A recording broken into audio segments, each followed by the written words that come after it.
Yes, it starts with a problem, but it also involves the customer, the user, the person who is ultimately going to use these systems. Yeah. You can build the most sophisticated system out there, but if the customer is not integral into the design of the system, then it won't work. I think it's called user design, Yes, I mean, human-centered design. Thank you. Yes. Human-centered design, yes. So the user has to be at the center of the design of the problem that you're trying to solve. Yeah. And so that when you solve it, the user is the first to adapt it and use it. Yeah. Yes. So it begins from there. Now, talking about all these payment systems and how they should be integrated, we need to think about the customer. How do they work? How do they live? And then how do they pay for goods and services? So when I go to the market to buy groceries, right? I'm buying maybe tomatoes, milk, whatnot.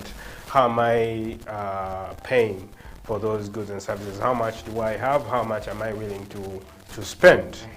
All those are, and then how fast do I want it to happen? So the thing about cash is that, one, it is really fast. So if you have tomatoes of 1,000, I'm just going to pull out 1,000 shillings and give it to you. Yes. And then I have my tomatoes. Yes. That is in a split of a second. Yeah.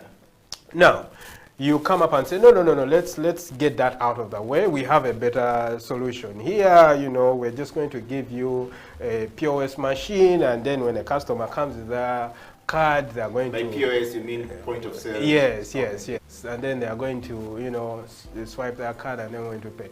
The question is it going to be as fast as the system that I already use? Is it going to be similar or even better than the system that I'm already used to? Is it going to be faster than that cash system that I'm used to? So that's the question.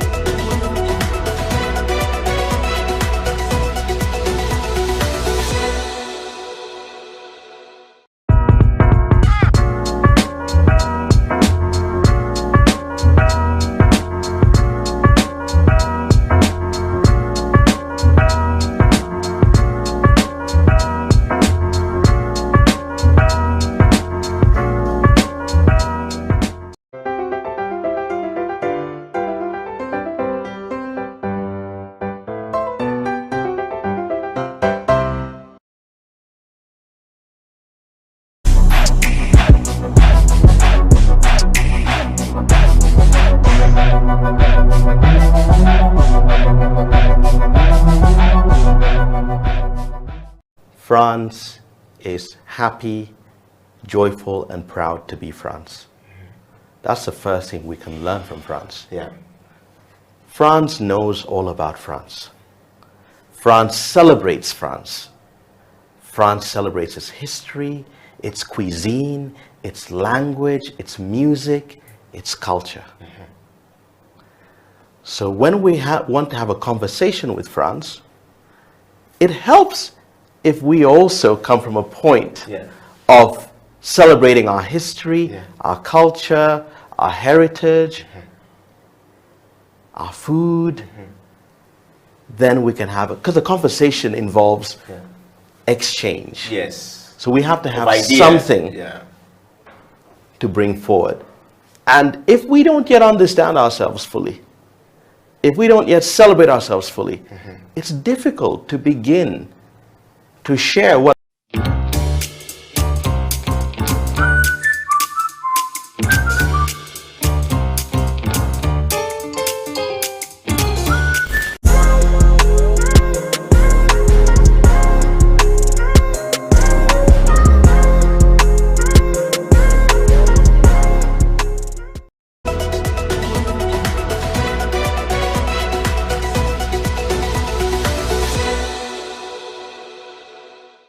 what is Uganda? What is being Ugandan? Yeah. That's what it comes down to, first of all. France is very sure what France is. I can be comfortable about that. Yeah. You will never find anywhere in the world a Bordeaux wine done the way it's done in Bordeaux. Yeah. You know that. Yes, that's true. You will never find Camembert cheese done the way they do Camembert in France. have we got to a point where we can say, do we have a Bukoto pie, which is the only way to cook that pie in the whole world? Yeah. So when we go to Montpellier, Yeah. we can get something from there and share with them that. So that's one way of looking at it. We've got to focus a bit more and really learn to celebrate ourselves. You know, can we have our equivalent of what is celebrated at the Louvre? COVID-19 has tested our hope and faith as individuals, families, and the country at large. Besides destroying many aspects of our lives, the novel coronavirus has also affected our human rights in many ways. You and the Law, the COVID edition, is a 30-minute weekly television program that focuses on the impact of COVID-19 on human rights in Uganda. The program engages experts to explain the importance of rights-based approaches to the success of any public health response to ensure the respect, protection, and fulfillment of human rights amidst the challenges presented by COVID-19. You and the Law, the television program, brought to you by Legal Hub Uganda, taking the law to the last mile in proud association with I4C Africa Hub and House of Talent Television.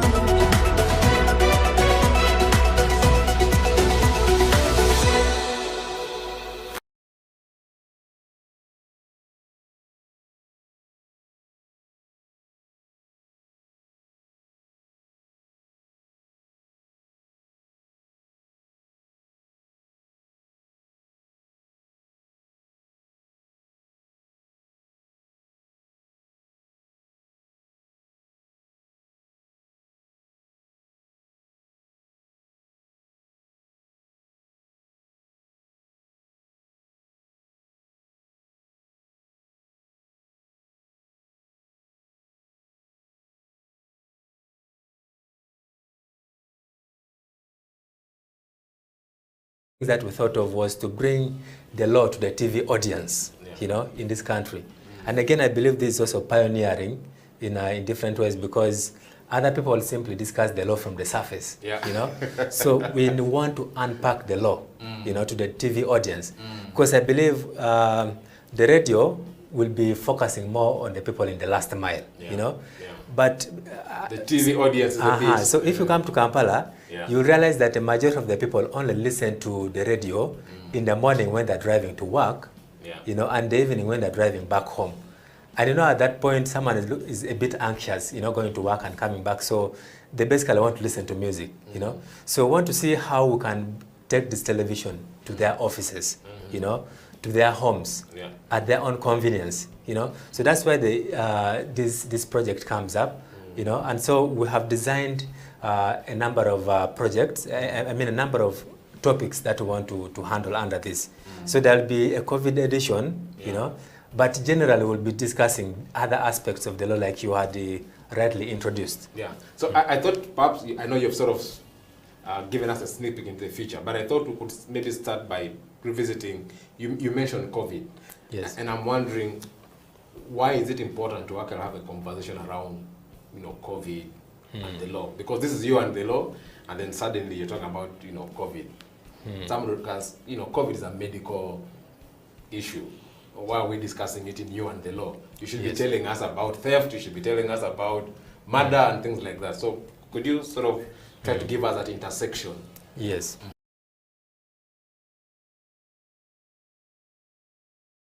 So you've sort of unpacked the idea for me in a very, you know, basic and simple way. But then I know that for ideas to work, they need to get some, you know, force of law. So I'm wondering, do we actually have like a legal framework, be it global, be it African or even national level, that guarantees this right? Because some people could say that those are just your ideas, your wishful thinking. Without a law, how do we enforce it? So I'm wondering, is there any legal backing for this right that you're articulating very well? Actually, what I've just talked about is picked from the law itself. Oh, okay. Yes. Now, this is the legal framework. At international level, many people, because now we are talking with everyone, we have the Universal Declaration of Human Rights. Yes. Under Article 25, we are talking about the right to adequate food You understand? Article 20. This is way back in 1948. So there's a new word there, adequate. Adequate. Not just food, adequate food. No, and I'm going to be speaking about that. We are talking about adequate food. And I'll be, explaining that.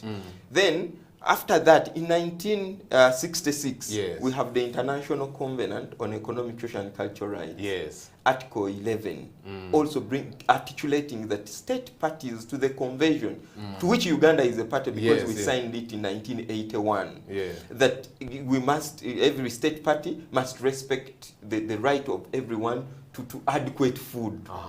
Then after that we have the African Charter on Human and People's Rights. Now we are getting home. Yes, we are getting home. Under Article 16, it is also well articulated. Then after that we have the East African Community Treaty. Hey, our friends Uganda, Kenya, Tanzania, Congo, Burundi. It was signed in 1999, and the many other protocols that have come along the way. Under Article 130, 118, 113, 100 itself, they talk about nutrition. In fact, I have taken a lot of time without suing the East African community. I don't know what I'm doing, because in it, every country that state party to the East African community must have, they even give it a very exotic name, strategic food reserves.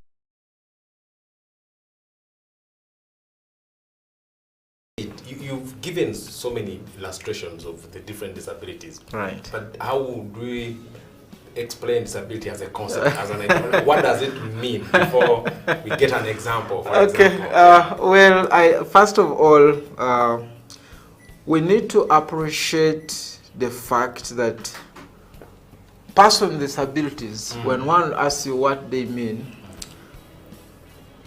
the Convention on the Rights of Persons with Disabilities has advised us that these are people who have long-term physical, mental, there are those who have long-term physical, mental, intellectual, and social impairments, which interaction with other barriers hinders their full and effective participation in society on an equal basis with others. So you will see that there could be several barriers in society, and when persons with disabilities engage or interact with these barriers at the end of it all will affect their full and effective participation. And when I talk about the various barriers, I mean barriers including the physical barriers. This relates to the physical environment that must be very clear to our views.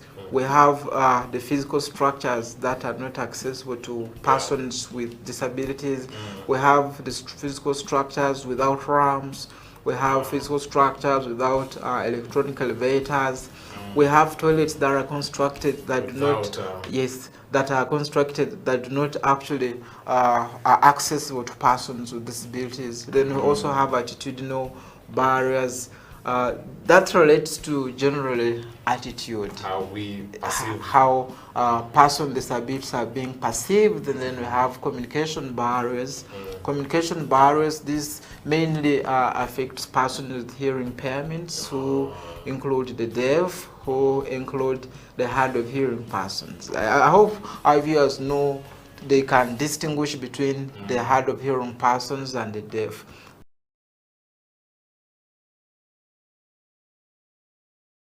So talking about human rights, Aaron, I know that normally this conversation, especially around lawyers, there's a tendency to rush into the law. But I thought that we could start by just having some explanation of actually what this animal called, human rights is, what shape does it take, what principles sort of guide it, like why is it even important for people to have human rights? Yeah, many questions. I'll start with what human rights is. Yes. So human rights, these are entitlements that people have by the very fact of being human. So if you're a human being, you have some rights, you have some privileges, and there are expectations you have of your fellow human beings and the state.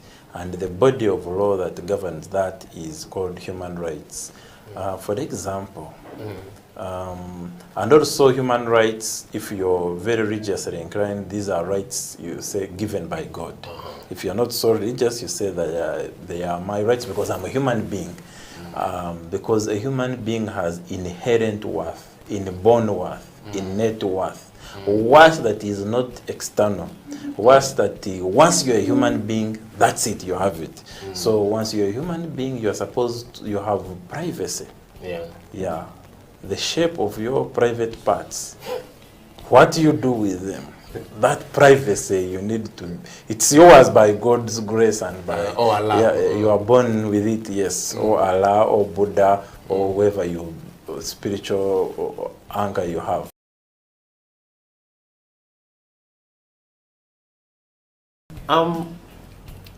Just to understand really, because we're talking about employment, we're talking about labor rights. Yeah. These are ideas that perhaps many people still need to understand. Like when you talk about employment rights, labor rights, what exactly are we talking about? What does it entail? Why should I even care about labor rights? Is that something I should lose sleep over? Is it a big deal? True. True. Thank you so much, Jonathan, for that question. And maybe even to our investors who is watching this show elsewhere, even outside the country. Why should you care about the labor rights? First of all... What are they, maybe to start with? Yeah, I'm going to just come to just that. But why should we care? Because labor is a factor of production. Okay.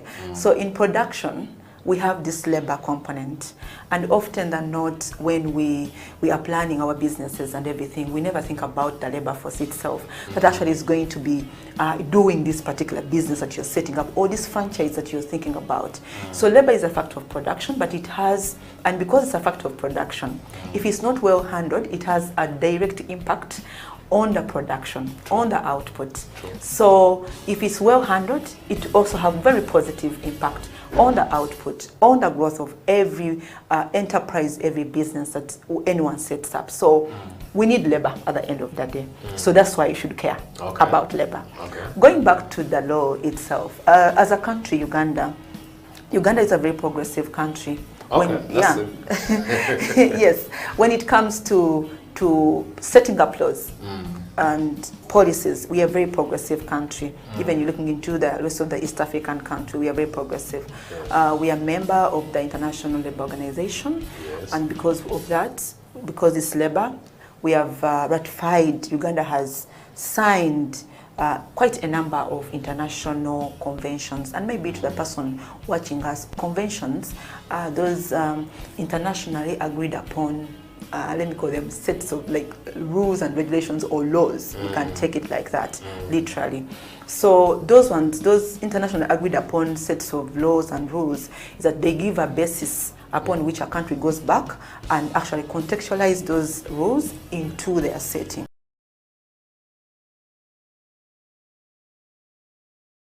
So you've started by sort of taking us a little bit into the legal aspects now, and I thought maybe we'd then take on from there. So when you talk about this rights, what law, makes it mandatory for us to protect, women's rights? Do we have a framework at the national, international, regional level that can enable me say that I'm speaking about women's rights because I have the backing of this law? Yes.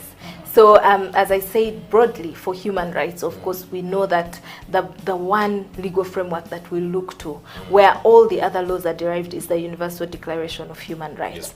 Now, within there have been other laws that have emerged that are specific to different groups of people, and I'll just restrict myself to women. So at international level, there are quite many.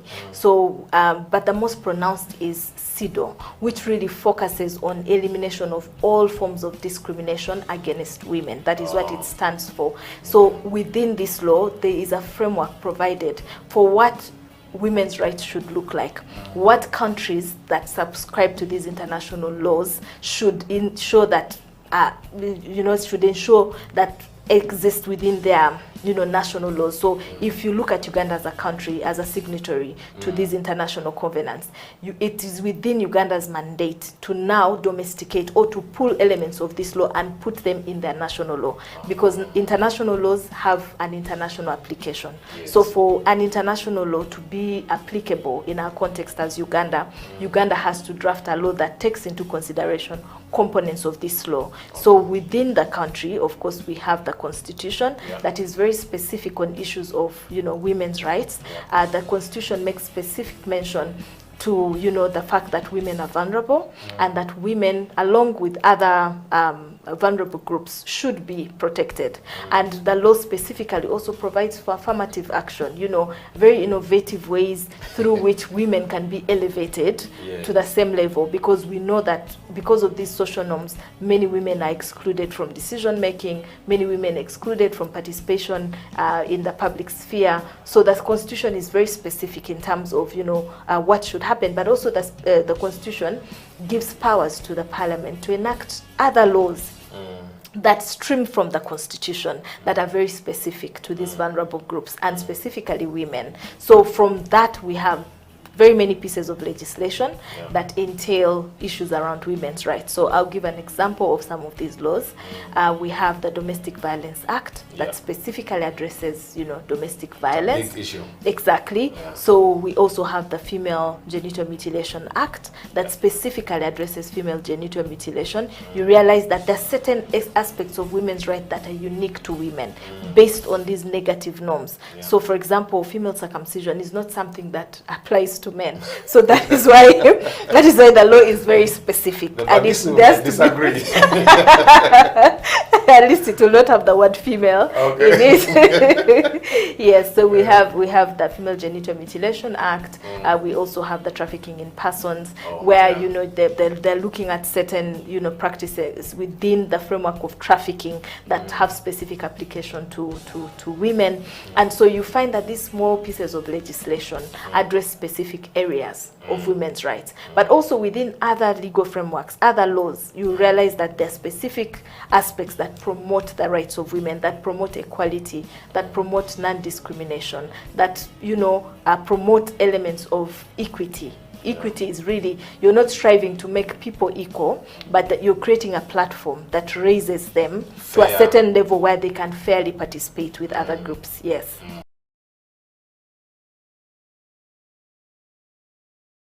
But I'm curious to know that this idea, what is this legal basis? Because you could be just telling me fancy things you read in textbooks or things you check out in American journals or publications in the EU. And then, but our reality, we're in Uganda. So I'll just ask, what makes rule of law as a concept binding on Uganda? Is there a law that prescribes for it in Uganda or in the region, even in the global stage? Thank you. You see, we're talking about rule of law and their principles. So in Uganda, we have a number of laws, but the chief law, the chief law, and in Uganda it's even better, they call it Semateeka, is the Constitution of the Republic of Uganda. Yes.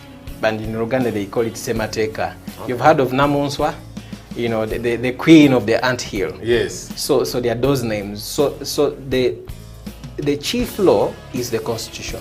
Yes. And the constitution is the effect that this is the supreme law of the country. Yes. And any other laws emanate from this constitution. Even if it is that clan taking a decision.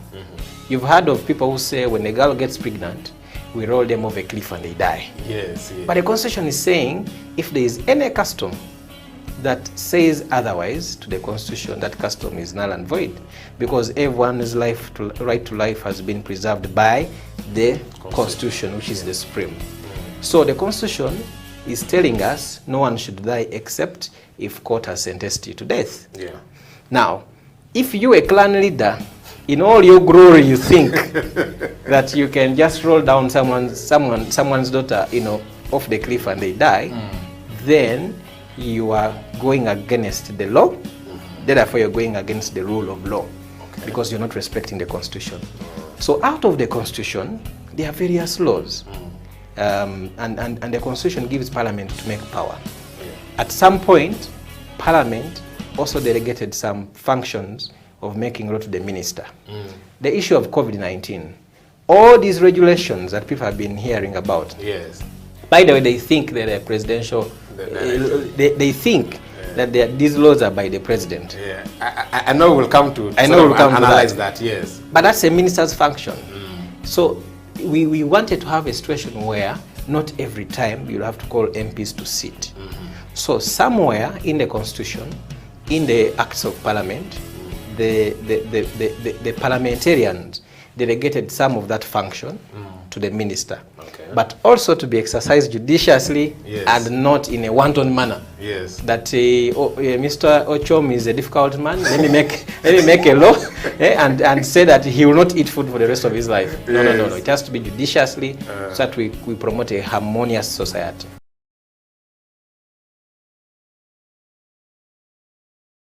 I mean, it's very interesting because then they seem to have focused only on matters that maybe for things that will be, before court.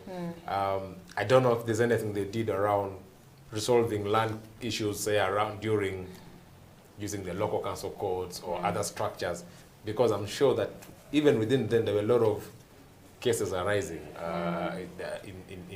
in this period. But again, like you said, some of these issues are better explained by the people in the ministry. But we could then sort of try then to look at what do you make of those interventions? Did they work? Didn't they work? What could have been, any challenges encountered in the course of trying to enforce some of those protections that were issued by the government of Uganda? Maybe I'll start by referring back to what you said, that the focus was mainly on evictions and evictions that are issued by court. All legal evictions must be issued through a court order. But I think at the time the government was looking at which is the biggest threat right now, which is possibly rendering some people landless and having nowhere to go during desperate times. So it was trying to avoid that, and it seemed like the biggest threat at that point. So I imagine that is why the ministry decided to focus, the ministry and judiciary, on land evictions during that time. Well, it's a big problem in the country anyway. Yes, it is. It's definitely a big problem. And then also the spirit or the attitude of impunity, that despite there being practice directives, despite there being practice directions, and directives by the ministry, evictions continued to happen. Each and every other day on the media, we saw an eviction story happening. So I think, of course, these measures did not necessarily work. Because it continued to happen despite,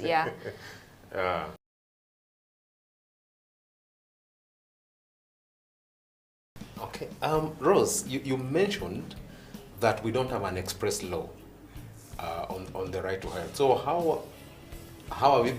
what have you been basing your advocacy on? Because then people would say, it's not by mistake that Uganda has not ratified this. Maybe it's by design. I don't know. So where do you then derive your mandate from, especially at the national level? At a national level, where we derive our mandate from, as I said, our constitution within itself doesn't expressly provide for the right to health. But thereunder, they have a particular provision where they say that all the rights that are stated within Chapter 4 do not preclude other rights that are contained in any other instrument. They equally go ahead to say that if Uganda has ratified any other international instrument, then it can be enforced under the Constitution. So we have ratified the International Convention on Economic, Social and Cultural Rights. We've also ratified the African Charter, which provides for the right to health under Article 14. So we can therefore enforce them there. Also, you squeeze around. So it's a tall order. You go around the mountain, go around, but ultimately you arrive. But our Supreme Court, in a recent decision that was passed last year, I think it is a case that we had litigated on maternal health, where we were talking about challenging government's failure to provide basic maternal health commodities within public health facilities. Court agreed with us, and they said that the right to health is intrinsically provided for in the Constitution and therefore can be enforced. So that within itself, by court making that pronouncement, you can rely on that directive. You will survive under the because Supreme Court definitely makes law. What is your assessment of how COVID-19 the interplay between COVID-19 and gender-based violence? Thank you, Jonathan. So one of the first things I want to let people know, we've had many people blame COVID to have brought gender-based violence, but COVID is not the problem. It has, COVID is not the problem. It has been there before. Gender-based violence was there before COVID-19. So one of the things we have to understand is when COVID-19 came, the stringent measures that you talked about, the restrictions, the lockdowns, are the ones that accelerated the numbers and increased them. So when people were locked down, especially the first lockdown where people were not allowed to move, and we realized that people like you, the lawyers, were not allowed to work. You are considered non-essential, by the way. Yeah, so, but as we monitored at that point, yeah. So mainly what we have to understand, those restrictions increased the rate. And then that was because many people were stuck with their abusers. Most of the times, yes. Okay. So, I thought people were stuck with their spouses, their loving spouses. There are people that were stuck with their loving children, loving spouses, but then there are also those people that were stuck with abusers. Most of the times there are people that will go out there and they look for a sexual partner, but then now you're stuck in a home and you're with people that don't even connect with you. So the next thing you're thinking about is, okay, what do I do now?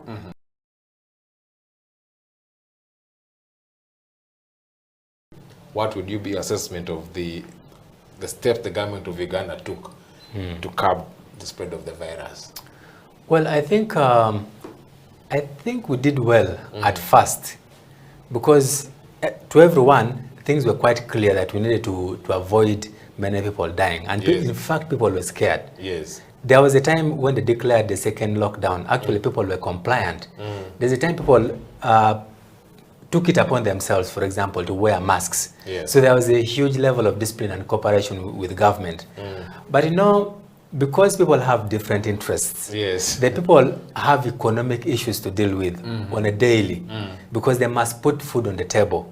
So many people, I think, you know, get mixed up, you know, because they want to live, but they also want to live on their feet. Yes. They want to put food on the table. Yeah. Because you can't afford to have a crying child in your house because you're following probably the SOPs. Who doesn't even understand COVID. For them, they want to eat food. Yes. So I think we did well, but I think over time, I think we have forgotten to review the timelines.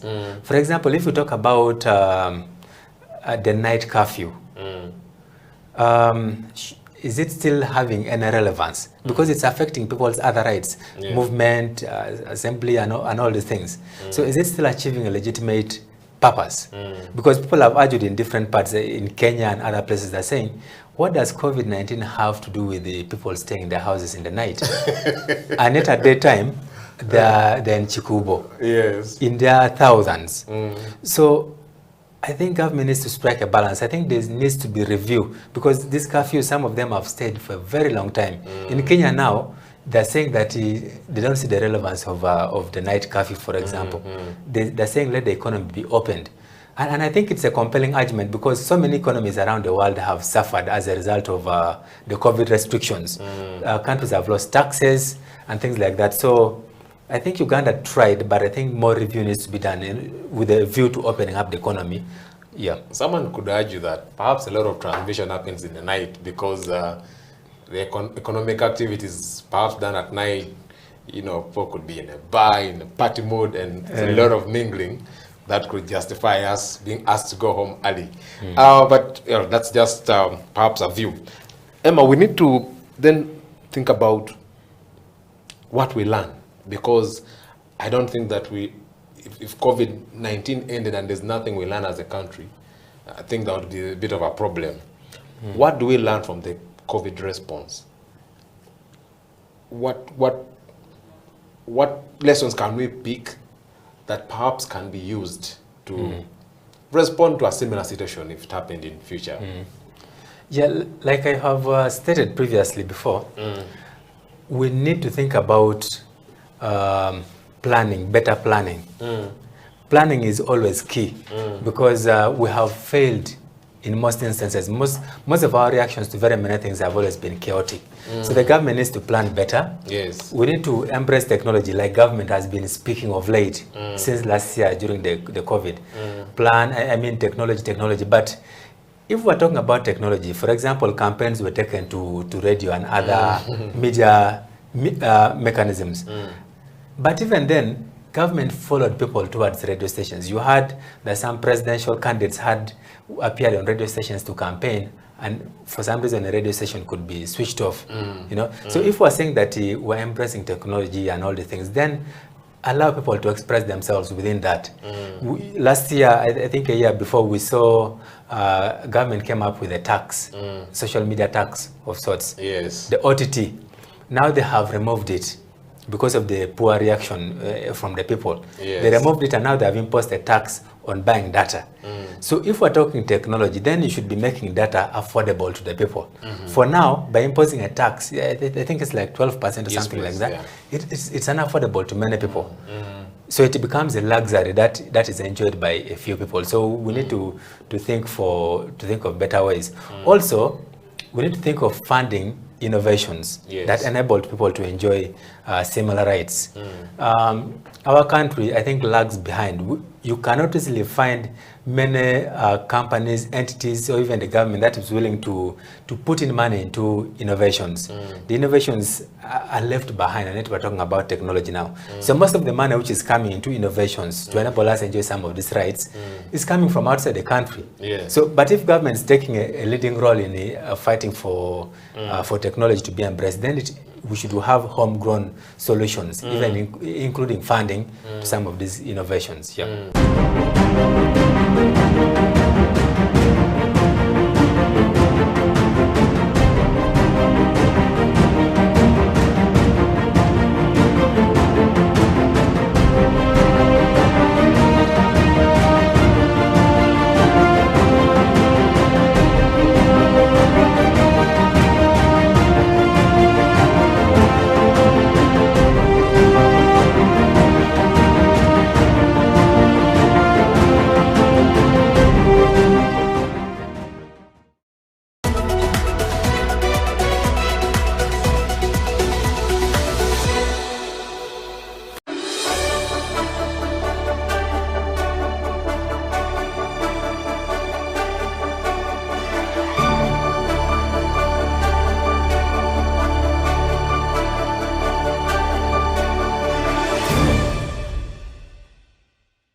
It is a Creative Industry Talk. My name is Eddie Okila and welcome to the program. This is House of Talent Television, where we bring you issues that affect the person, the common person, every single day, and we discuss it, dissect, and find answers to it.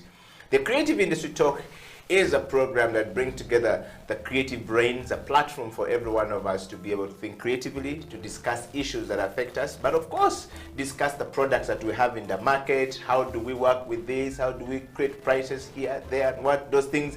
Everyone is creative in their, in their rights or in their way, or on their rights or on their way, depending on which English you use. But creativity exists in every single one of us. And when we were in school, they said, any mistake in art is creativity. So we were always taught the same, and the products we have in the market is meant to solve the problem. But are we looking at it that way? Do we make things look that way, or do we think creatively in every process that we have? To discuss this today on the program is the one and only David Okwi. Is the founder and the shop manager of Oduka Stores. We still don't understand why he called himself the shop manager, but perhaps today we are going to understand this on the show. David, welcome to the program. Here we spread love like this. You need to do it correct. Yes. I love it. Yes. Welcome to the program, David. Thank you, Akela, for hosting me. Great. And we want to start from a lighter note, David, by first of all knowing you. Who is David Okwi, in a nutshell, where do you come from? What are you? Are you Ugandan? If yes, what are the values that define you as Ugandan? Yeah, first of all, I'll best describe myself as an internet entrepreneur. Yeah. That is as short as it can be. Yes. Yes, Yeah, I live and breathe the internet, and my livelihood solely comes from the internet. Yeah. Wow. David, talking of the internet, living and breathing internet, growing up, where and which part of this country do you hail from? So I grew up from Jinja, along the shores of the River Nile. Yes, just, you know where the new bridge is? Yes, you know that industry there? Yes. Nightel. Yes. Did you use Nightel bedsheets? All through, even uniforms for high schools, we were used to wear Nightel. Yes, yes. It's an incredible industry. So my dad used to work there, and used to stay around the estate just close to the industry. And yeah, I think I went once to swim on the river, riverbanks. Where the hydroelectricity is produced, David? On this side. To commit suicide? No, it was on this side of the reservoir. You know where there is that lot of water. Yes. So the water is kind of still, it doesn't move very fast. And so at the riverbanks, you can actually swim. Okay. Yeah. And talking of that, if I'm watching you from, let's say, Dallas in the US or in the UK, from anywhere, and I don't know where these places are from, take us through your ancestry, where do you hail from, which part of the country do you come from, what the food they eat there, are they creative people, do they dig creatively or preserve food creatively, which part of this, what is your ancestry like, if you take us through it? So Manita, so my dad is from Komi, my mom is from Kapchora, around Sipi Falls. That side, yes. You come from where there's beauty only. Yes. Then I grew up in Jinja most of the time, studied in Jinja most of the time. Then in my later teens, I moved to Kampala. Yes. Okay. So the people of Kumi, in the eastern part of the country, if we would put it, for some of us who are from the outside countries, what food do they eat and how do they preserve food? Are they creative in this process? Do they they're very creative. What's the process like? So Teso is a very dry place. That's the one thing that you need to understand. Yes, we have rains like the rest of the country, but for the most part, it's a dry place. So people have to come up with ways of preserving food through the dry season so that they are able to have food. They don't starve. Teso actually has one of the best food preservation methods out there in the country. The foods that we eat is cassava, potatoes, and these are perishables, you get. But we have a way of drying them and then, putting them in the granary and making sure that during the dry seasons, people still are able to have food. Wow. Yeah. What is the history like behind the storage? I mean, somebody must have, of course, thought about the creative process of keeping the food for this longer period of time. I once was in Canada, and I realized that in Canada they preserve food for 6 months in the fridge during the cold season. 6 months in the fridge. Yeah. And that in Africa would be something else. 6 months in the fridge. Does the food taste good? I don't know. Yes, everything is freezed. I mean, it's not really tasting good. So when we compare that creativity in France, in Canada and in many parts of the world to keep food, and in Teso, in the eastern part of Uganda, like you've talked about, I just want to sort of like look at the creative processes, the wisdom of the elders. How did they come up with that, and how long will the food take when it's dried? For example, how long does it take? Can you package this food and sell? How do you sort of like go about so this? I don't stay much in the village, but I've been there for some long periods of time, and I've learned from like my parents and my uncles and stuff. So I'll talk mostly about cassava and potatoes. Have you heard of amukeke? Yes. You've had it? Yes, I've actually eaten it. It's one of the best. I would call it Uganda's best plate for breakfast. Yes. So for people who don't know, amukeke is dried potatoes. Yes, so they dry the potatoes, put them in the granary, and then you're able to, you know, just take a few portions of the potatoes, then you boil them.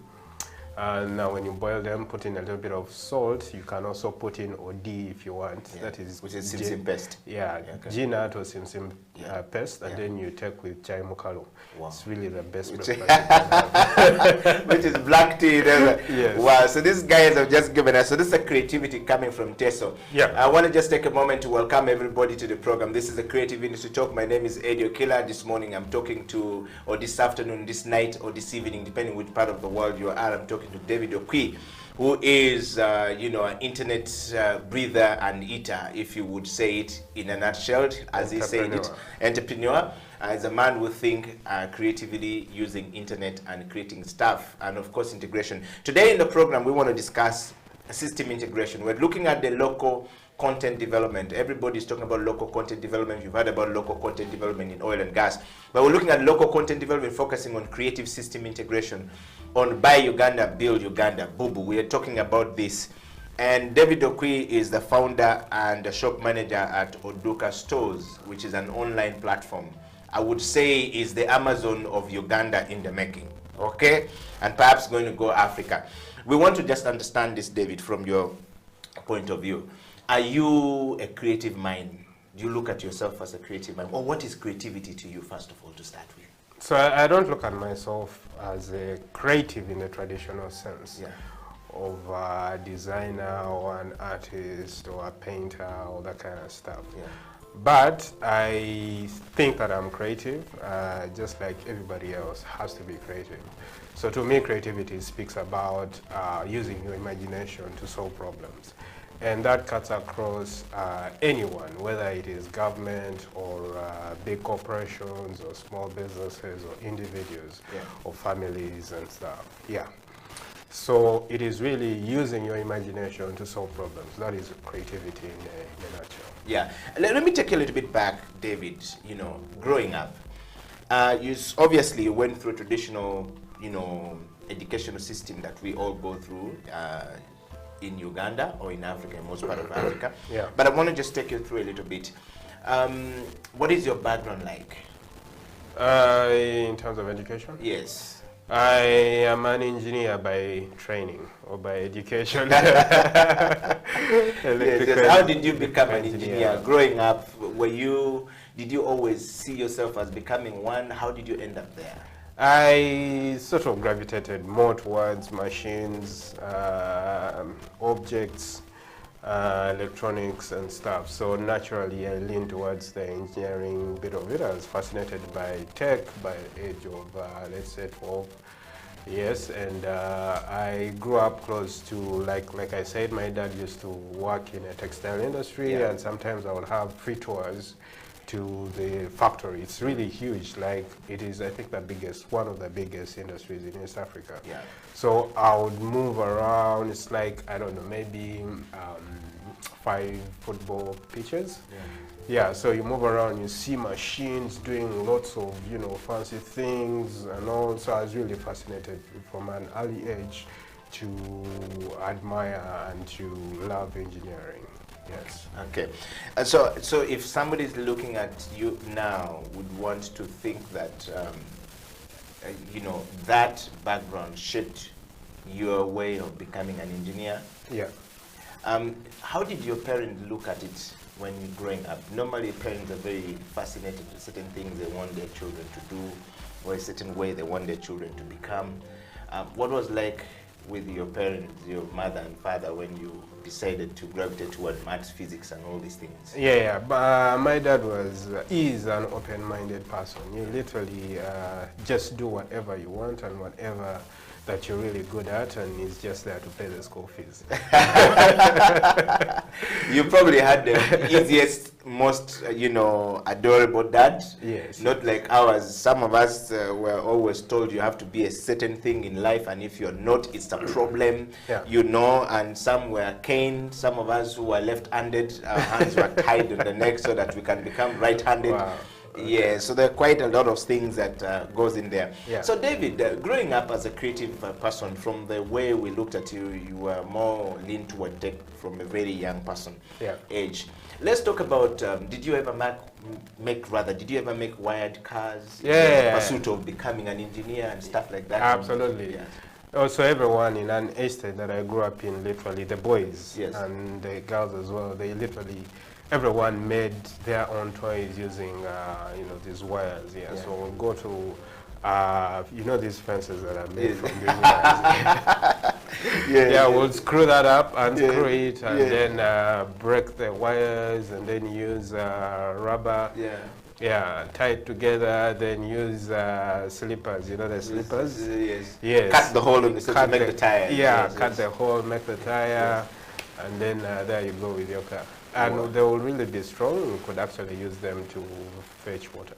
Wow. You know, using these 5-liter jerrycans. Wow. So the creativity in Africa sprang from way back when we were children. The only thing is that our education system sort of like, you know, cut that off our head when we started going to nursery school and primary school, and things changed. And some of us were never, you know, good at becoming a creative person at some point, or some of us never made it. But the likes of Daudi Okwi, as we call him, have definitely been able to pursue that career and be where they are today. So David, we're talking about, you're on the Creative Industry Talk, and we're talking about Buy Uganda, Build Uganda. We defined creativity from your perspective, but I want to just ask you, to you typically, what is the process of a person being creative? What is the process? The process starts with a problem. Look at the problem that you're trying to solve, and then find ways of solving that problem in the most cost-effective way possible, using the materials, using the skills that you already possess.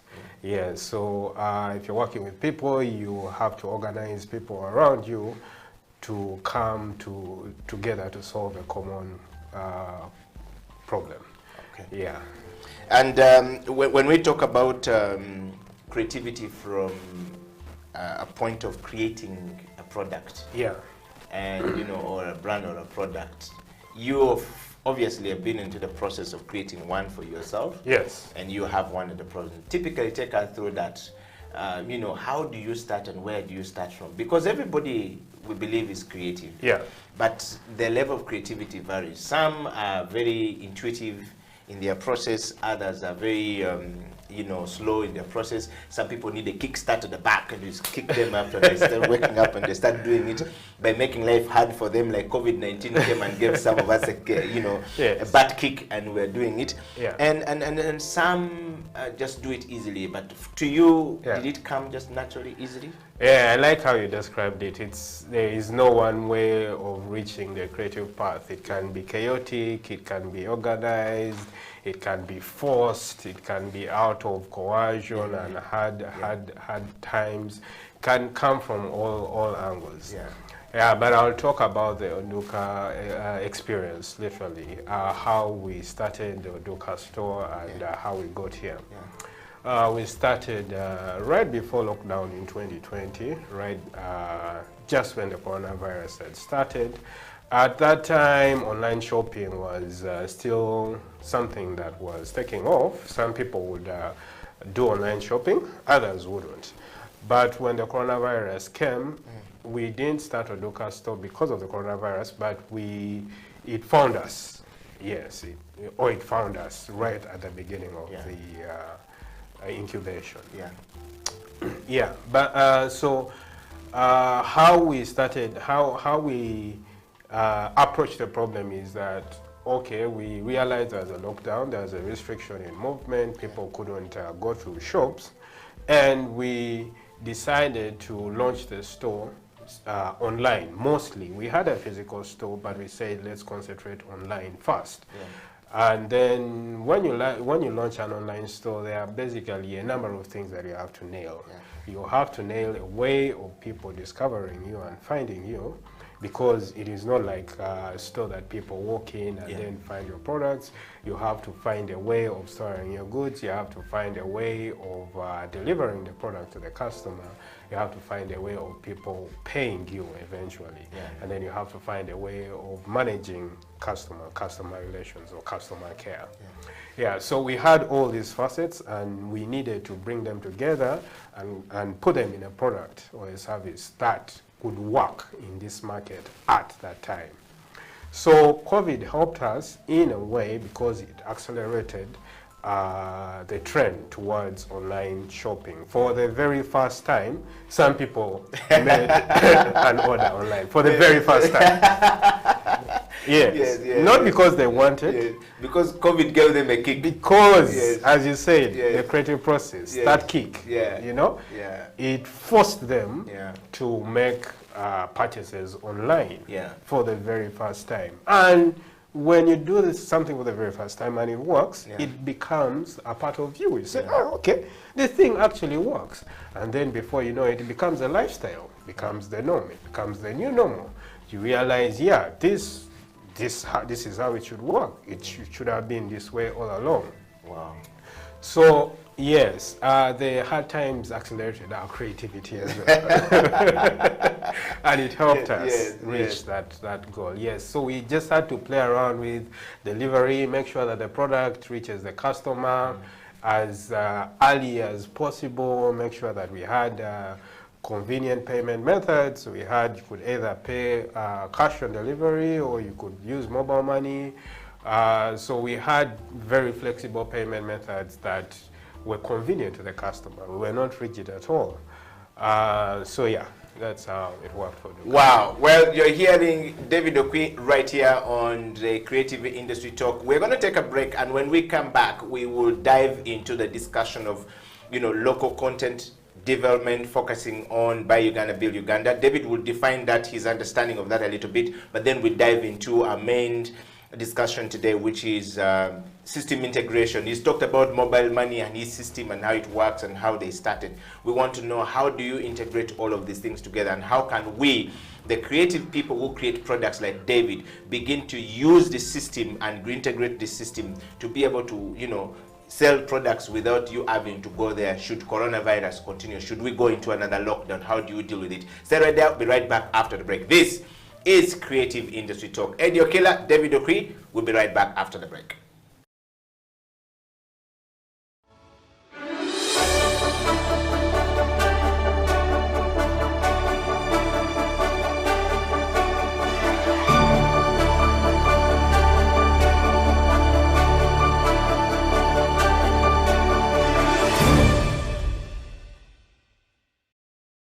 When we start the Bayimba Festival, or starting Bayimba in general, for me it took me like 3 years of thought, of thinking. And as I went to Chitobero, I went to Chigunda, I traveled around East Africa. And one of the reasons actually, which I rarely talk about, was when I was traveling around Lake Victoria. I was doing a documentary about the lives of the people who live around the LVB, the Lake Victoria Basin.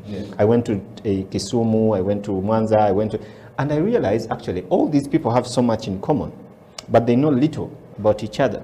Yet they are all surviving on this same lake. So for me it was very interesting. It kind of also brought back, like, the arts are the same. The arts were the same because we realized that we are all feeding onto each other. The musicians, the theater, the dance, the painters, and the writers. But we all had our own ways. We were separate. Everyone is doing their own thing. And I think bringing them together in one place was a creative process to kind of cultivate that space that was missing. So I think this is, for me, where I could see the processes of really going through the idea, understanding it, convincing yourself, finding the value, finding the strategic, the impact it's going to create, add on to the industry.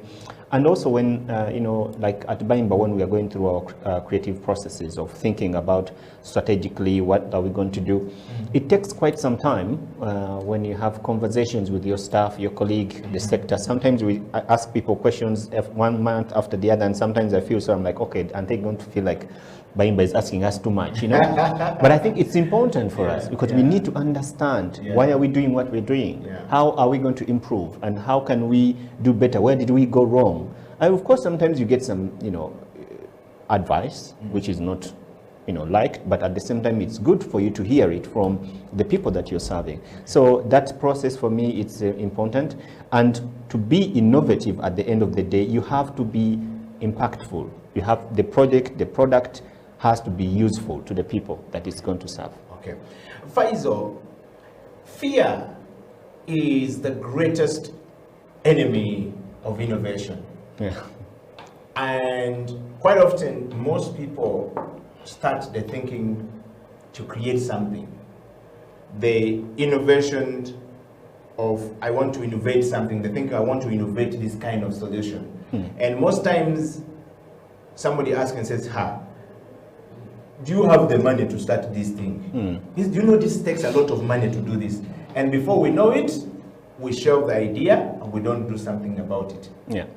How do we overcome that, given your experience from going around the Lake Victoria basins in 3 years of trying to create Bayimba, and who was, by the way, funding you? Because that's another problem that we often have. The fear of not having the money will kill the innovation. You can stay with something which is very good for so long just because you don't have the money, or you don't know how to go about it, or you fear you will fail. Yeah, I think I'm a student of failure, and I think it's very important as innovators to study failure, because it's a very good beginning of building courage. Okay. If you don't fail, then you can't be stronger. And people can tell you that the first Bayimba was a failure, and it was a big lesson for me because I totally failed. My friend told me, I'll not mention him, he told me, Faisal, this brand is dead. Because, and I was like, yeah, you're right, but I'll prove you wrong.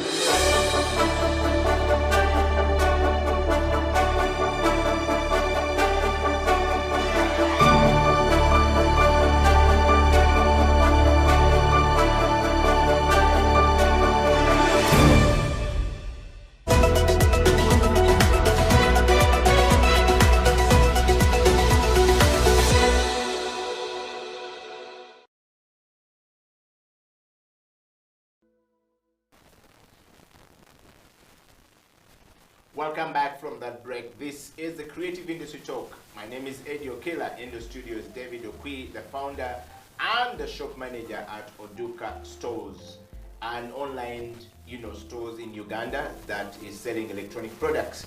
And of course, on the show today to discuss Buy Uganda, Build Uganda.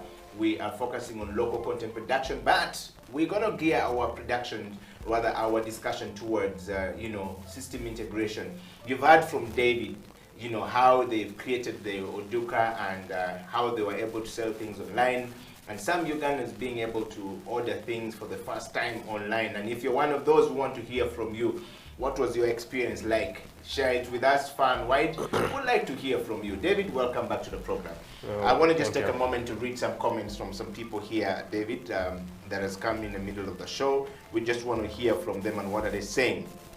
I'll start first with a gentleman here and says, that's my OB from Nameliango. David Okwi has always been a young man who is creating things and trying things. Thanks, kudos, David. And I have another one here saying, Eddie Okila, thank you very much for bringing David Okwi to the show. He's always been a very creative mind. He's a brilliant mind in the IT world. I think we need to harness people like David on that topic of system integration. I want to ask David, how did you start creating your own product and bringing your own product out? How did it work? I know you've shared a bit about it, but it's not easy, man, trying something new. David, you've had that coming out there for you. And another person says, Eddie Okila, thank you very much for the program. I would like to know how Ugandans are using technology to harness the new normal of COVID-19 going forward. I know you talked about Buy Uganda, Build Uganda, but sometimes Ugandans' content, rather products, are so weak that when you see them on the shelf versus the one that is brought from China, you're better off going for the one from China. I think, David, we've discussed this before. Yeah. Yes, and of course, how we're talking about it. That basically launches us to our discussion today, David. Yeah. Buy Uganda, Build Uganda. We've been talking about this thing, and everybody's talking about local content. In the oil and gas, they're talking about local content. Right. Now, what is local content development to you? Okay. So I'll start with a quote, or yeah, somebody said that Africa is the only continent that produces what it doesn't consume and consumes what it doesn't produce. Yes. Uh-huh. There's truth in it, actually. And that is what we want to change, or what we should change with Bubo. In essence, we should be consuming what we produce and produce what we consume, not the other way around. You don't produce stuff, send it to China, China, creates a product out of it and sells back to you, and you're not really creating enough value out of your raw materials, right? Yes. So with Buy Uganda, Build Uganda, you're literally saying, okay, can we consume what we produce for the very first time? What that does is that you create enough value for everyone in the economy, and you create a lot of opportunities and prosperity for everyone. Wow. Wow, Ben, you heard it from David. And David, we want to just, just a moment to tell everybody, if you're having a problem with your internet, streaming on Facebook or go to our website, www.houseoftalentuganda.com, or go to our YouTube, House of Talent TV, and you'll be able to have no problem at all as the government of Uganda continue to negotiate its way with Facebook. Sometimes it can be very disturbing. So for all of you guys, we're live on Facebook, on Twitter. We're live on our own website, okay, www.houseoftalentug.com, or you go to YouTube, subscribe, share it far and wide. David, that's a nice description of that.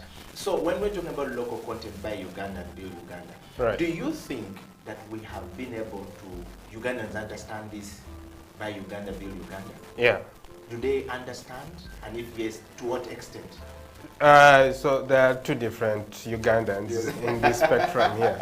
You have the consumers and then you have the producers, and both of them need each other, and they need to understand this concept for this thing to work.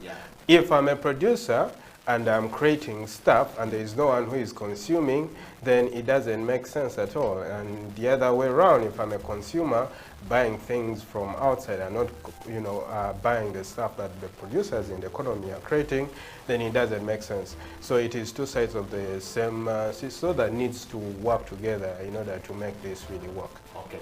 And we've had people from the Ministry of Trade talk about this.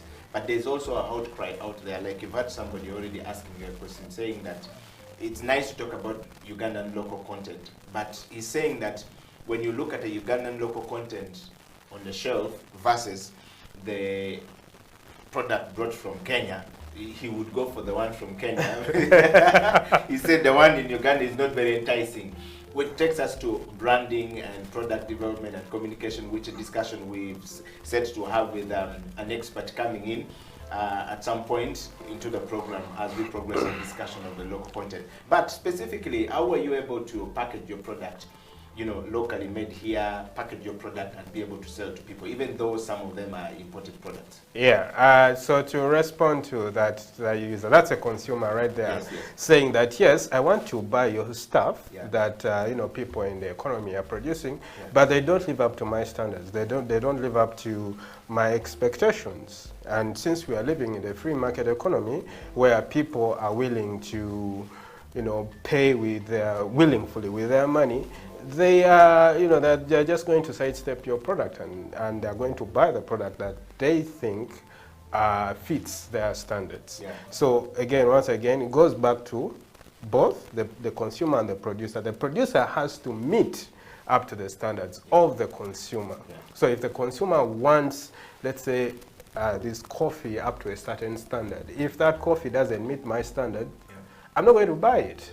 Right? Yes, you're putting your hard-earned money and your time and whatnot, but it doesn't meet my standard. And since we are living in a free market economy where no one is coerced to buy a certain product, then you're going to lose out. So the producers have to meet that standard that the consumers are expecting at the price that they want it. Wow. David, I want to read something coming here for you. Somebody has said, Eddie Okila, thank you very much for the program. I like what David Ukwi is talking about, but I want to know when I go to Oduka stores, the branding looks really deep, and most people in Uganda, when they create products, they spend a lot more time in creating the products and not the look and feel of the product. How was he able to, you know, come up with that mindset to create something that looks like this?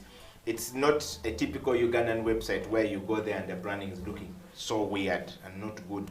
Perhaps a lesson can be picked from David Ukwi. What did he live abroad, or was he working with some people abroad, or the website is basically designed abroad?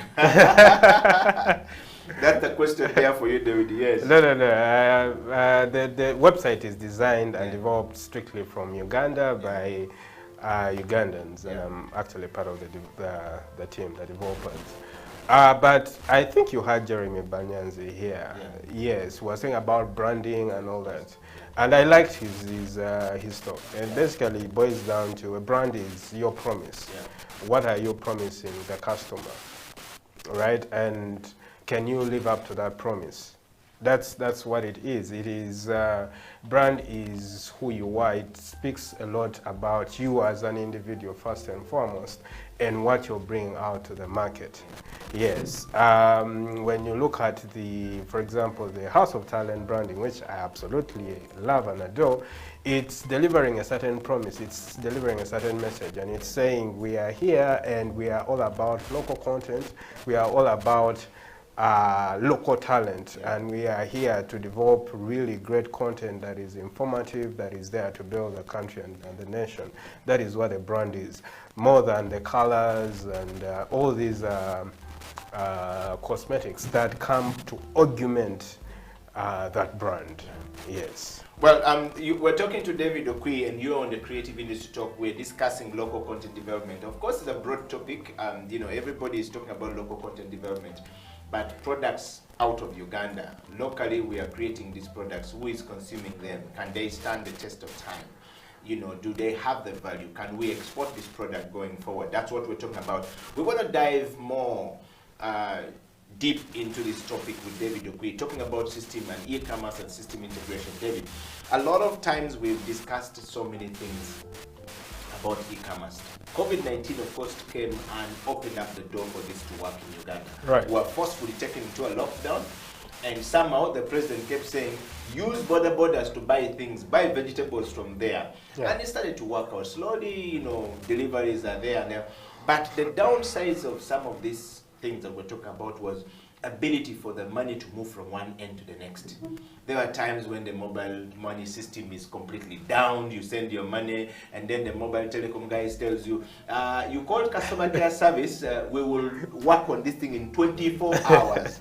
You have food, you need food, and this deliverer or the producer of the product is not going to deliver the product to you because you need food, you're in the lockdown, and you're being told 48 hours. It brings a question to mind, David. What is e-commerce? Is it understood in the African context, for example? In Europe we understand, but in Africa, is it understood? And let's zero down to Uganda. Yeah, we have to contextualize it. The way that Amazon works is not going to be the way, it will never work in Uganda here, because you have certain infrastructure that allows for Amazon to work in the US or in Europe.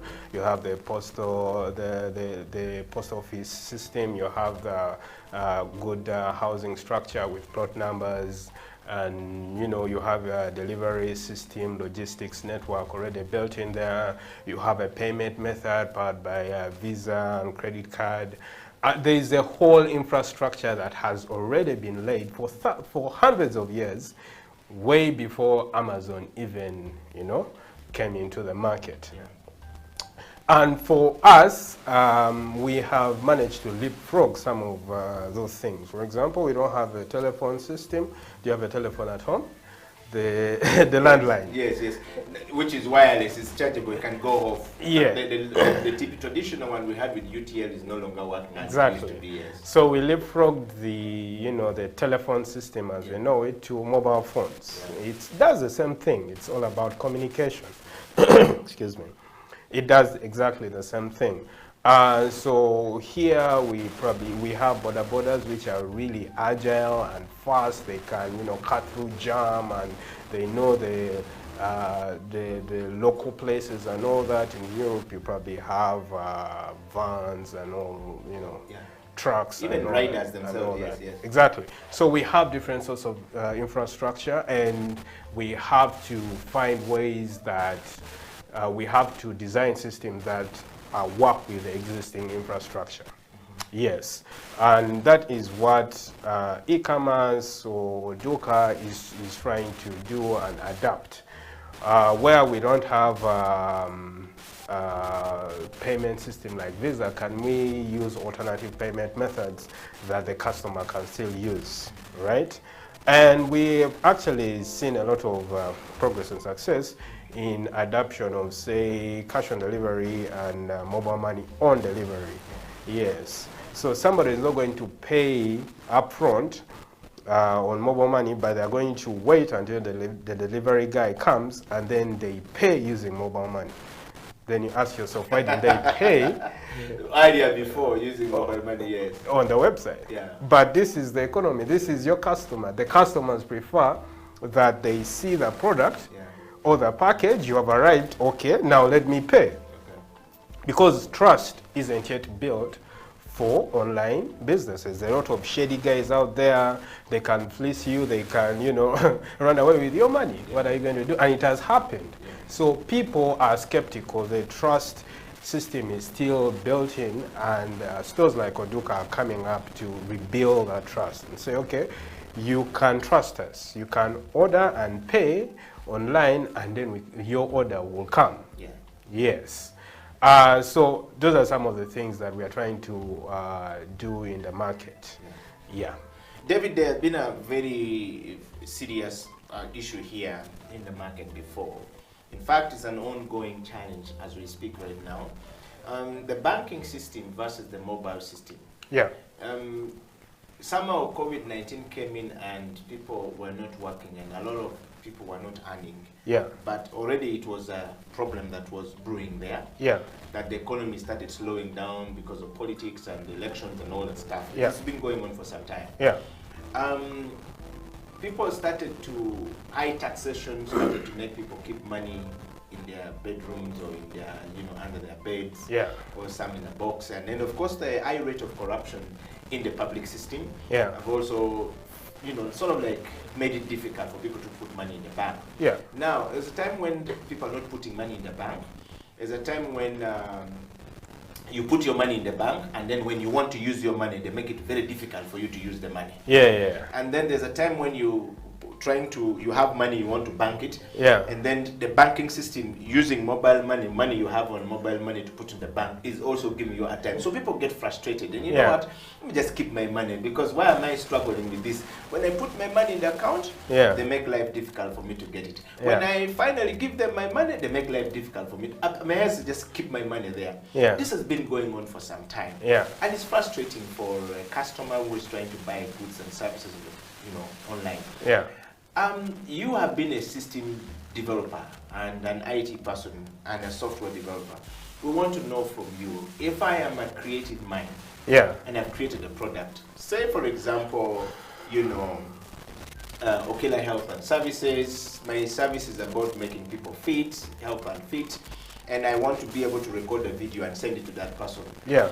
And when the lockdown, somebody is in Nigeria, just want to pay. Yeah. That's another discussion altogether. The world doesn't trust a Nigerian visa and all this stuff. You talked about trust issues.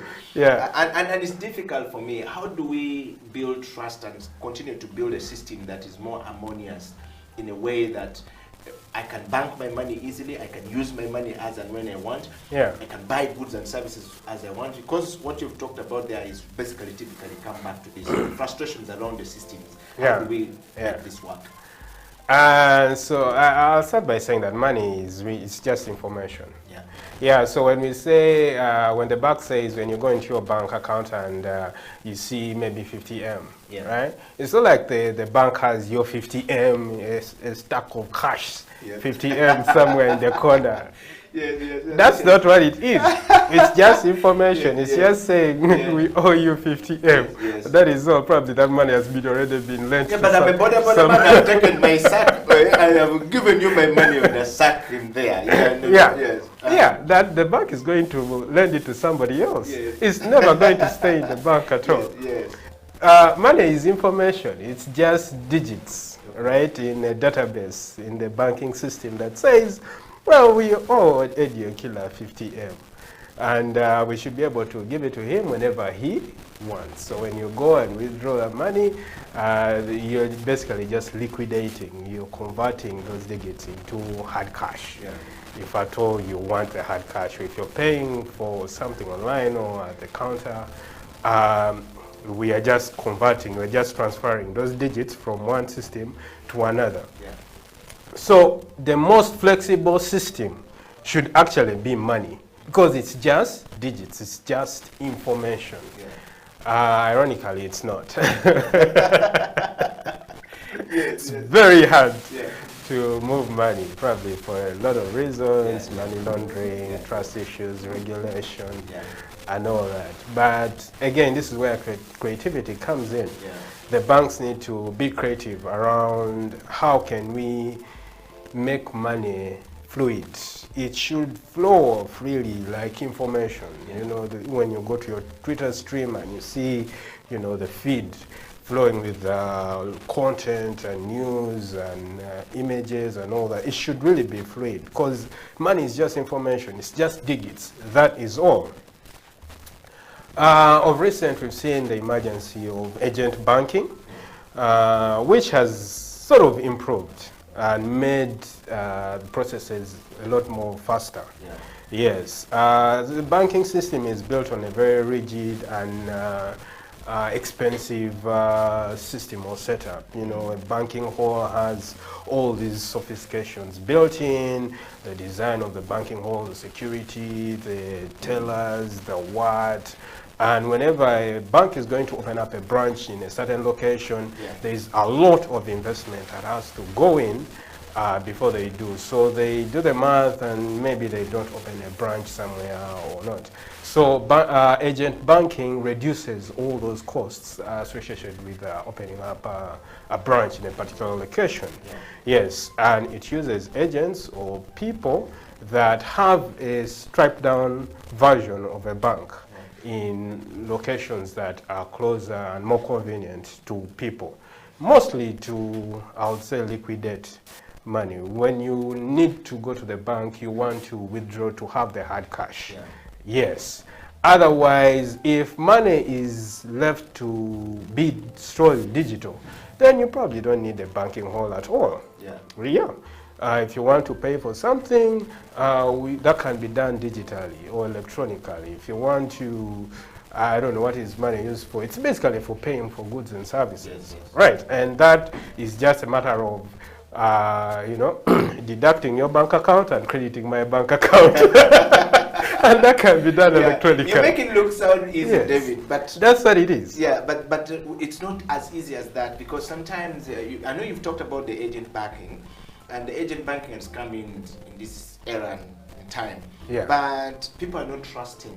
You know, in some incidents in Kenya, we've had the agent bank being attacked and being robbed, and the process money is lost. And this in Kenya has happened before. Yeah. It's stabilized. It's more stable in Kenya than it is in Uganda. Yeah. In Uganda, it's just beginning to take effect. Some of this creativity we're talking about in the financial sector. Yeah.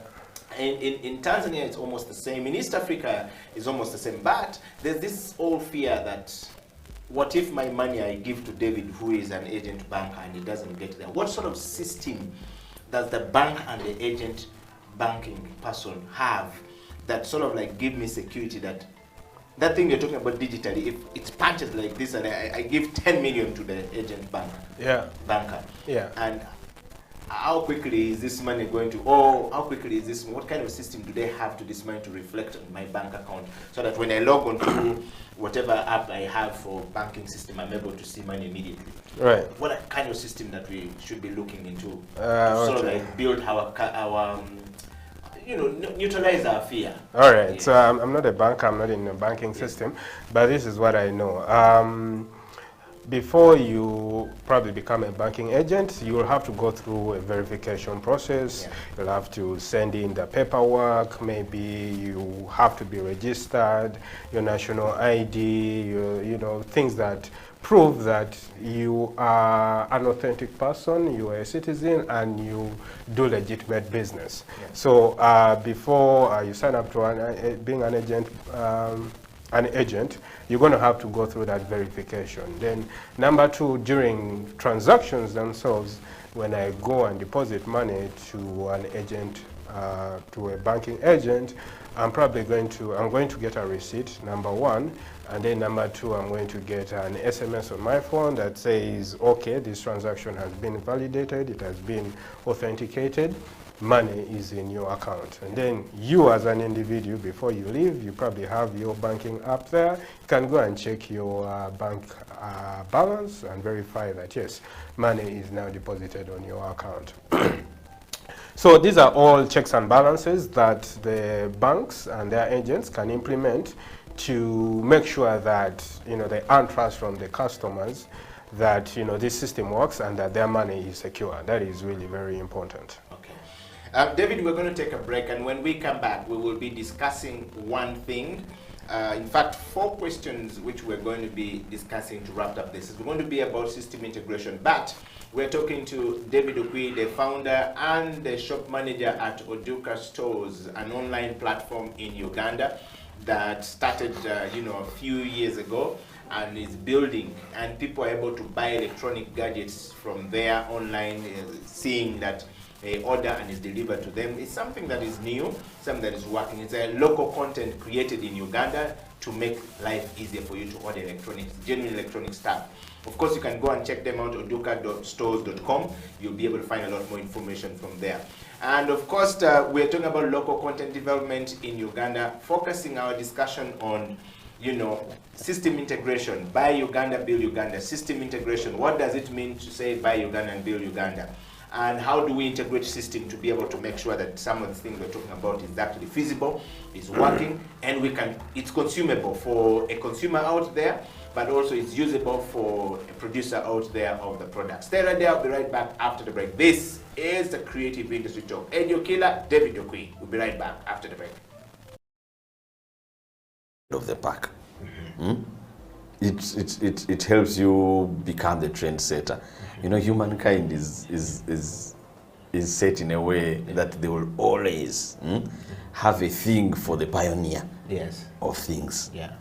So we see it, if you think about these big corporations we see in Uganda and how they advertise and the different promotions they bring, you will somehow the target market will always have the pioneer front of mind.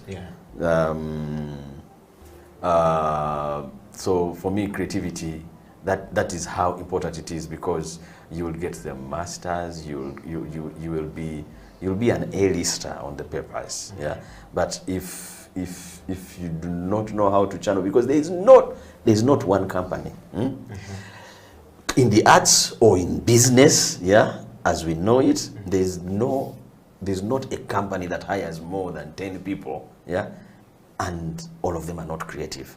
There is always creativity in a company.